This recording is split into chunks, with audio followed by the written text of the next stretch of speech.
पिछली गर्मियों का आखिरी महीना मैंने अपने भांजे जावेद के घर गुजारा। इसके घर में एक बड़ा अच्छा स्विमिंग पूल है। इसका एक छोटा बेटा है। इसके बेटे का एक छोटा कुत्ता जैकी है।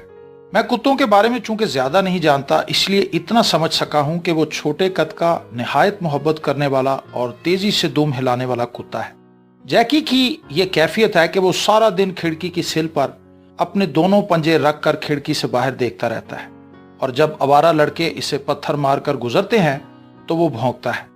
जब आइसक्रीम की गाड़ी आती है तो इसका बाजा सुनते ही वो अपनी कटी हुई दुम भी गंडेरी की तरह हिलाता है और साथ भौंकने के अंदाज में चूस चूस भी करता है। शायद इसकी आरजू हो कि मुझे इससे कुछ मिलेगा। फिर जब गुब्बारे बेचने वाला आता है तो वो इसके लिए भी वैसा ही परेशान होता है और वो मंजरनामा उसकी निगाहों के सामने से गुजरता रहता है। फिर जिस वक्त स्कूल से इसका महबूब मालिक तौफीक आता है तो फिर वो सिल छोड़कर भागता है और जाकर इसकी टांगों से चिमटता है। शाम के वक्त जब वो स्विमिंग पूल में नहाते हैं और जब इसके कुत्ते का मालिक इसका साथी तौफीक छलांग लगाता है तो जैकी खुद तो अंदर नहीं जाता, लेकिन जैसे जैसे वो तालाब में तैरता हुआ आगे जाता है, जैकी भी इसके साथ भागता है और तालाब के इर्द गिर्द फिरकी की तरह चक्कर लगाता है, गुर्राता है, भौंकता है, फिसलता है और पानी के सबब दूर तक फिसलता चला जाता है। मैं इस क़याम के सारे अरसे में से देखता रहा कि ये क्या करता है। फिर मैंने बच्चों को इकट्ठा करके एक दिन कहा कि आओ इस जैकी को समझाएं कि तुम तो इस तरह भाग भाग के हलकान हो जाओगे, जिंदगी बर्बाद कर लोगे। बच्चों ने कहा अच्छा दादा, और इन सब ने जैकी को बुलाकर बिठाया और इससे कहा कि जैकी मियां, दादा की बात सुनो। मैंने जैकी से कहा देखो, तौफीक तो तैरता है, वो तो एंजॉय करता है, तुम खाम खा भागते हो, फिसलते हो और अपना मुंह तुड़वाते हो, तुम इस आदत को छोड़ दो। लेकिन वो ये बात नहीं समझा। अगले रोज फिर इसने ऐसा ही किया।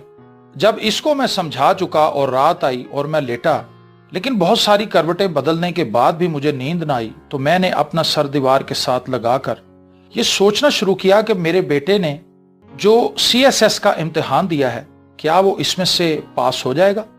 पोता जो अमेरिका तालीम हासिल करने के लिए गया है, क्या इसको वर्ल्ड बैंक में कोई नौकरी मिल जाएगी? हमारे ऊपर जो मुकदमा है, क्या इसका फैसला हमारे हक में हो जाएगा? और वो इनामी बॉन्ड जो हमने खरीदा है वो निकल आएगा कि नहीं?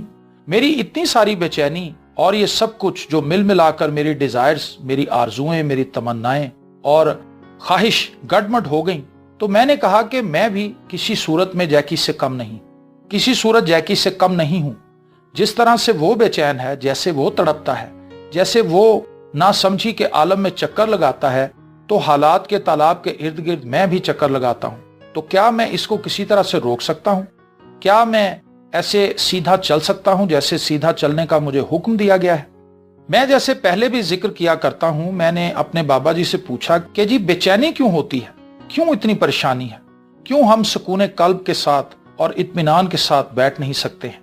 तो उन्होंने कहा कि देखो, तुम अपनी परेशानी की पोटलियां अपने सामने न रखा करो, इन्हें खुदा के पास ले जाया करो, वो इनको हल कर देगा। तुम इन्हें जोर लगाकर खुद हल करने की कोशिश करते हो, लेकिन तुम इन्हें हल नहीं कर सकोगे। मैं जब छोटा था तो हमारे गांव में मेरी माँ के पास एक बूढ़ी औरत आया करती थी। हम इसे ताई सोंधा कहते थे। इसके पास छोटी छोटी पोटलियां होती थी। वो मेरी माँ के पास बैठ जाती और एक एक पोटली खोल के दिखाती कि बीबी ये है। किसी पोटली में सूखे बेर होते, किसी में सूखी लकड़ियां जैसे मलट्ठी होती है वो होती। वो कहती कि अगर इन लकड़ियों को जलाओ तो मच्छर नहीं रहता। किसी पोटली में छोटे छोटे पत्थर होते थे, किसी में बड़ के दरख्त से गिरी हुई गोलें होती थीं। इसके पास ऐसी ही सूखी चीजों की बेशुमार पोटलियां होती थीं। इनमें कोई भी काम की चीज नहीं होती थी। मेरा ये अंदाजा है और मेरी माँ का भी अंदाजा था। मेरी माँ कहती कि नहीं सोंधा, मत खोल इनको, ठीक है, और मेरी माँ इसे कुछ 8 आने 4 आने दे देती थी। इस जमाने में 8 4 आने बहुत होते थे और वो दुआएं देती हुई चली जाती थी। इसकी पोटलियां खुलकर या ना खुलकर भी इसको फायदा अता करती थी। और मेरा बाबा मुझसे कहता था कि तू अपनी पोटलियां अल्लाह के पास ले जा। सारी पोटलियां किसी वक्त बैठकर दीवार से ढो लगाकर कहो कि ए अल्लाह, ये बड़ी मुश्किलात हैं, ये मुझसे हल नहीं होती, ये मैं तेरे हजूर में ले आया हूँ। मैं चूंकि बहुत ही पढ़ा लिखा आदमी था और विलायत से आया था, मैं कहता कहाँ होता है खुदा, उसने कहा खुदा होता नहीं है, ना हो सकता है, ना जाना जाता है, ना जाना जा सकता है, और खुदा के बारे में तुम्हारा हर ख्याल वो हकीकत नहीं बन सकता, लेकिन फिर भी इसको जाना जाना चाहिए। मैं कहता था क्यों जाना जाना चाहिए, और आप इसका क्यों बार बार जिक्र करते हैं? आप हर बार इसका जिक्र करते हैं और साथ ये भी फरमा रहे हैं कि ना वो जाना जाता है ना जाना जा सकता है। कहने लगे परिंदा क्यों गाता है और क्यों चहचहाता है? इसलिए नहीं कि परिंदे के पास कोई खबर होती है, कोई ऐलान होता है, या परिंदे ने कोई जमीमा छापा होता है कि आ गई आज की ताजा खबर आ गई। परिंदा कभी जमीमे की आवाज नहीं लगाता। परिंदा इसलिए गाता है कि इसके पास एक गीत होता है। हम खुदा का जिक्र इसलिए करते हैं कि परिंदे की तरह हमारे पास भी इसके नाम का गीत है। जब तक आप इसमें इतने गहरे, इतने डीप और इतने अमीक नहीं हो जाएंगे, इस वक्त तक तुम्हारा ये मसला हल नहीं होगा। लेकिन मैं अपनी तमाम तर कोशिश के बावजूद और बहुत जोर लगाने के बावस्फ जैकी की तरह बेचैन ही रहा और अपने हालात के तालाब के इर्द गिर्द वैसे ही भागता रहा, चक्कर काटता रहा जैसे कि जैकी मेरे पोते के इर्द गिर्द भागता है। कहते हैं कि एक छोटी मछली ने बड़ी मछली से पूछा कि आपा ये समुंदर कहाँ होता है? उसने कहा जहां तुम खड़ी हो ये समंदर है। उसने कहा आपने भी वही जाहिलों वाली बात की, ये तो पानी है, मैं तो समंदर की तलाश में हूं, और मैं समझती थी कि आप बड़ी उम्र की हैं, आपने बड़ा वक्त गुजारा है, आप मुझे समंदर का पता बताएंगी। वो इसको आवाजें देती रही कि छोटी मछली ठहरो ठहरो, मेरी बात सुन के जाओ और समझो कि मैं क्या कहना चाहती हूँ। लेकिन उसने पलट कर नहीं देखा और चली गई। बड़ी मछली ने कहा कि कोशिश करने की, जद्दोजहद करने की, भागने दौड़ने की कोई जरूरत नहीं है, देखने की और स्ट्रेट आंखों के साथ देखने की जरूरत है, मसले के अंदर उतरने की जरूरत है। जब तक तुम मसले के अंदर उतर कर नहीं देखोगे, तुम इसी तरह बेचैन और बेकरार रहोगे और तुम्हें समंदर नहीं मिलेगा। मेरे बाबा ने कहा यह बड़ी गौर तलब बात है। जो शख्स भी गोल चक्रों में घूमता है और अपने एक ही ख्याल के अंदर विष घोलता है, और जो गोल गोल चक्कर लगाता रहता है, वो कुफर करता है, शिर्क करता है, क्योंकि वो इद्दिन सिरात अल मुस्तकीम पर अमल नहीं करता। ये सीधा रास्ता आपको हर तरह के मसले से निकालता है। लेकिन मैं कहता हूं सर, इस मसले से निकलने की आरजू भी है और इस बेचैनी और पेचीदगी से निकलने को जी भी नहीं चाहता। हम क्या करें? हम कुछ इस तरह से इसके अंदर घिरे हुए होते हैं, हम ये आरजू करते हैं और हमारी ये तमन्ना है कि हम सब हालात को समझते, जानते, पहचानते हुए किसी ना किसी तरह से कोई ऐसा रास्ता, कोई ऐसा दरवाजा ढूंढ निकालें जिससे ठंडी हवा आती हो, या हम बाहर निकलें या हवा को अंदर आने दें। लेकिन यह हमारे मुकद्दर में आता नहीं है, इसलिए कि हमारे और डिजायर के दरमियान एक अजीब तरह का रिश्ता है, जिसे बाबा बुद्धा ये कहता है कि जब तक ख्वाहिश अंदर से नहीं निकलेगी, चाहे अच्छी क्यों ना हो, इस वक्त तक दिल बेचैन रहेगा। जब इंसान इस ख्वाहिश को ढीला छोड़ देगा और कहेगा कि जो भी रास्ता है, जो भी तय किया गया है, मैं इसकी तरफ चलता चला जाऊंगा, चाहे ऐसी ख्वाहिश ही क्यों ना हो कि मैं एक अच्छा राइटर या पेंटर बन जाऊं, या मैं एक अच्छा बन जाऊं। जब इंसान ख्वाहिश की शिद्दत को ढीला छोड़कर बगैर कोई ऐलान किए, बगैर खत कशीदा किए या लाइन खींचे चलता चला जाएगा, तो फिर आसानी मिलेगी। एक गांव का बंदा था, इसे नंबरदार कह लें या जेलदार। इसको ख्वाब आया कि कल एक शख्स इस गांव के बाहर आएगा, वो जंगल में होगा और इसके पास दुनिया का सबसे कीमती हीरा होगा, और अगर किसी में हिम्मत है और इससे वो हीरा ले सके तो हासिल कर ले। चुनाचा वो शख्स जंगल में गया, और हैरानी की बात यह है कि एक दरख्त के नीचे वाकई एक बुद्धू सा आदमी बैठा होता है। उसने जाकर उस शख्स से कहा कि तेरे पास हीरा है? उसने जवाब दिया नहीं, मेरे पास तो कोई हीरा नहीं। उसने कहा कि मुझे ख्वाब आया है कि तेरे पास एक हीरा है। उसने फिर नफी में जवाब दिया कि नहीं, और कहा कि मेरे पास मेरा एक थैला है गुथला, इसके अंदर मेरी टोपी, चादर, बांसुरी और कुछ खाने के लिए सूखी रोटियां हैं। गांव के शख्स ने कहा नहीं, तुमने जरूर हीरा छुपाया हुआ है। इस पर उस परदेसी ने कहा कि नहीं, मैं कोई चीज छुपाता नहीं हूं, और हीरे की तलाश में आने वाले की बेचैनी को देखा जैसा मुझ में और जैकी में बेचैनी है, और थैले में हाथ डालकर कहा जब मैं कल इस तरफ आ रहा था तो रास्ते में मुझे ये पत्थर का एक खूबसूरत चमकदार टुकड़ा मिला है, ये मैंने थैले में रख लिया था। इस शख्स ने बेकरारी से कहा बेवकूफ आदमी, यही तो हीरा है। तो उसने कहा इसका मैंने क्या करना है, तू ले जा। वो इस पत्थर को ले गया। वो गांव का शख्स हीरा पाकर सारी रात सो ना सका, कभी इसे देखता, कभी दीवार से ढोल लगाकर, फिर आंखें बंद कर लेता और फिर इसे निकाल कर देखने लगता। सारी रात इसी बेचैनी में गुजर गई। सुबह हुई तो लौटकर उस शख्स के पास गया। वो वैसे ही आलती पालती मारे बैठा था। उसने देखकर कहा, अब मेरे पास क्या मांगने आया है? उसने कहा, मैं तेरे पास वो इत्मीनान मांगने आया हूं जो इतना बड़ा कीमती हीरा देकर तुझे नसीब है और तू आराम से बैठा हुआ है। तेरे अंदर बेचैनी क्यों पैदा नहीं हुई? उसने जवाब दिया कि मुझे तो मालूम ही नहीं कि बेचैनी किस तरह से पैदा होती है और कैसे की जाती है। इस गांव के शख्स ने कहा, तू आ जा और हमारे गांव में रह के देख। मैं तुझे इस बात की ट्रेनिंग दूंगा और बताऊंगा कि बेचैनी किस चीज का नाम है। लेकिन वो इनकार कर गया और कहा कि मेरा रास्ता कुछ और तरह का है, तू ये हीरा रख अपने पास। उसने फिर कहा कि गो मैंने तुमसे ये हीरा ले लिया है, लेकिन मेरी बेचैनी कम होने की बजाय बढ़ गई है। मैं इस परेशानी में मुब्तला हो गया हूं कि ऐसे किस तरह हो सकता है जैसे तूने कर दिया है। अब मैं वहां से आ तो गया हूं और मैं अपने घर में हूं, लेकिन मेरे अंदर का जैकी वो इस तरह से आधा पानी में भीगा हुआ, लुआब गिराता हुआ इस बेचैनी के साथ घूम रहा है और इसको वो सुकून नसीब नहीं हुआ जो हो जाना चाहिए था। और मैं अपनी तमाम तर कोशिश के बावजूद इस ख्वाहिश से, इस आरजू से, इस तमन्ना से छुटकारा हासिल नहीं कर सका, बाहर नहीं निकल सका जो इस उम्र में, जो कि एक बड़ी उम्र है, निकल जाना चाहिए था। मैं सड़क पर बाहर निकल कर देखता हूं तो परेशानी के आलम में बहुत सारे जैकी मेरे शहर की सड़कों पर बेचैनी के आलम में भाग रहे होते हैं। वो भी मेरे जैसे ही हैं, इनके अंदर भी ये बीमारी चली जा रही है और बढ़ती चली जा रही है।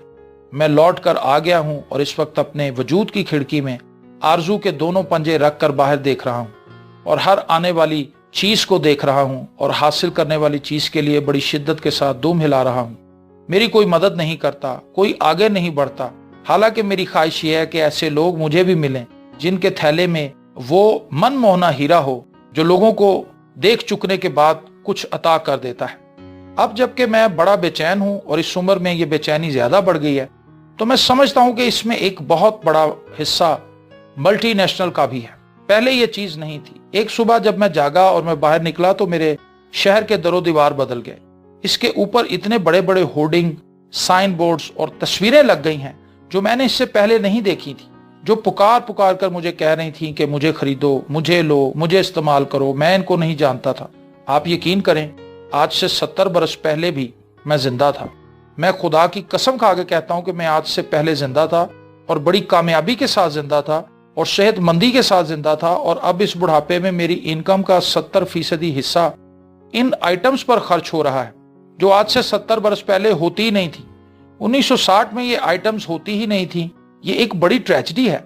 आप यकीन करें कि 1960 में फोटो स्टेट मशीन का कोई तस्वर नहीं था कि ये क्या होती है। अब मुझे इतना फोटो स्टेट करवाना पड़ता है कि मैं पैसे बचा बचा कर रखता हूँ। मेरा पोता कहता है, दादा इसकी मैं फोटो स्टेट करवा लाता हूँ, फलां चीज की भी हो जाए, वगैरह वगैरह। जब मैं किसी दफ्तर में जाता हूँ और मैं वहां जाकर अर्जी देता हूँ कि जनाब मुझे अपनी डेट ऑफ बर्थ चाहिए, तो सबसे पहले वो कहते हैं कि जी इसकी 2 फोटो स्टेट करवा लाएं। भाई क्यों करवा लाऊं? कहते हैं इसका मुझे नहीं पता, बस फोटो स्टेट होना चाहिए। आप यकीन करें कि जब मैं बीए में पढ़ता था, बहुत देर की बात है, तो वहां हमारा एक सिख दोस्त हरवंत सिंह था। उसने मुझे कहा हथेली आगे बढ़ा। मैंने हथेली आगे बढ़ाई। उसने एक गंदी लेसदार चीज मेरी हथेली पर लगा दी। मैंने कहा, जालमा ये तूने क्या किया सिखा? उसने कहा, इस पर पानी गिरा और सर पर मल और फिर देख। मैंने इस पर पानी गिराकर सर पर मला तो फवा फप झाग हो गई। कहने लगा, इसको शैम्पू कहते हैं। हम तो इस वक्त लाल साबुन से नहाते थे। उसने कहा, ये मेरे चाचे ने लंदन से भेजी है। हमारे मुल्क में शाम के वक्त जब मैं अपने टीवी पर एडवर्टाइजमेंट देखता हूं तो मुझे ये पता चलता है कि मेरे मुल्क का सबसे बड़ा मसला ये है कि कौन सा शैम्पू इस्तेमाल किया जाए। एक लड़की कहती, खबरदार जुएं पड़ जाएंगी, वो शैम्पू नहीं लगाना। मेरे सारे बच्चे कहते हैं हमें फलां शैम्पू चाहिए। मेरा एक पोता मुझसे कहता है कि दादा तुम खुदा के फजल से बड़े सेहतमंद आदमी हो, अल्लाह के वास्ते ये पानी मत पियो जो तुम 78 बरस से पीते आ रहे हो, तुम मिनरल वाटर पियो, ये बिल्कुल प्योर वाटर होता है। इसके कहने का मतलब शायद ये होता है कि इसके पीने वाला जिंदा रहता है, दूसरे सब फौत हुए पड़े हैं। इस सब के साथ साथ मुझे रोना भी आ रहा है कि मैं अपने यूटिलिटी बिल्स पर दबाव डालता हूं और इन पर कुड़ता हूं। मेरा इसमें कोई कसूर नहीं, यूटिलिटी बिल भेजने वालों का भी कोई कसूर नहीं। कसूर मेरी ख्वाहिशात का है। मेरी डिजायर्स का दायरा इतनी दूर फैल गया है और वो मेरे इख्तियार में बिल्कुल नहीं रहा। मैं कितनी भी कोशिश क्यों ना कर लूं, मैं इस दायरे के अंदर नहीं आ सकता। बार बार मुझे ये कहा जा रहा है कि ये भी तुम्हारे इस्तेमाल की चीज है, वो भी तुम्हारे इस्तेमाल की चीज है। اور جب تک تم اسے استعمال میں نہیں لاؤ گے اس وقت تک کچھ نہیں ہو سکتا۔ 1948 میں ہم نے ایک فریج خریدا کیونکہ میری بیوی کہتی تھی کہ فریج ضرور لینا، یہ دنیا کی سب سے قیمتی اور اعلیٰ درجے کی چیز ہے۔ ہمارے خاندان میں کسی کے پاس فریج نہیں تھا، وہ ہمارے گھر سالم تانگے کروا کر فریج دیکھنے آتے تھے کہ سبحان اللہ کیا کمال کی چیز ہے۔ میری بیوی نے دکھاتی تھی کہ دیکھو ڈھکنا کھلا ہے اور اس میں ساری چیزیں پڑی ہیں اور ان پر روشنی پڑ رہی ہے۔ ساری چیخیں مارتی تھی کہ آپا جی یہ بتی جلتی رہے گی؟ تو وہ کہتی ہے جب دروازہ بند ہوگا تو بتی خود بخود بجھ جائے گی، اس میں یہ کمال ہے۔ تو وہ ساری بیچاریاں دس بستہ ہو کر ڈر کے پیچھے ہو کر کھڑی ہو جاتی۔ میں نے اپنی بیوی سے کہا کہ یہ فریج تو آ گیا ہے، اس کے ساتھ اس کی ساری نیگیٹو چیزیں بھی آئیں گی۔ اس نے کہا نہیں، یہ بڑی مفید چیز ہے۔ اگلے روز عید تھی، جب میں نماز عید پڑھ کے صوفی غلام مصطفیٰ تبسم کے گھر کے آگے سے گزرا تو گھروں میں صفائی کرنے والی دو بیبیاں جا رہی تھیں۔ میں ان کے پیچھے پیچھے چل رہا تھا۔ ایک نے دوسری سے پوچھا کہ اس بی بی نے تجھے کتنا گوشت دیا ہے؟ تو اس نے کہا دفع دور، اس نے ٹھنڈی الماری خرید لی ہے، سارا بکرا کاٹ کے اندر رکھ دیا ہے، کچھ بھی نہیں دیا۔ اب آپ لوگ میرا بندوبست کرو کہ میں کیسے اپنے آپ کو بچاؤں۔ میں جتنی دیر بھی اور زندہ رہنا چاہتا ہوں خوش دلی اور خوش بختی کے ساتھ زندہ رہنا چاہتا ہوں، مجھ پر ایسا دباؤ نہ ڈالو۔ میں محسوس کرتا ہوں کہ جیکی میرے مقابلے میں اب زیادہ پرسکون ہو گیا ہے۔ یہ بات شاید اب سمجھ میں آ گئی ہو جبکہ میں ارد گرد بھاگا پھرتا ہوں اور بے چین ہوں۔ میں دعا کرتا ہوں کہ اللہ آپ کو ثانیہ عطا فرمائے اور آسانیاں تقسیم کرنے کا شرف عطا فرمائے۔ اللہ حافظ۔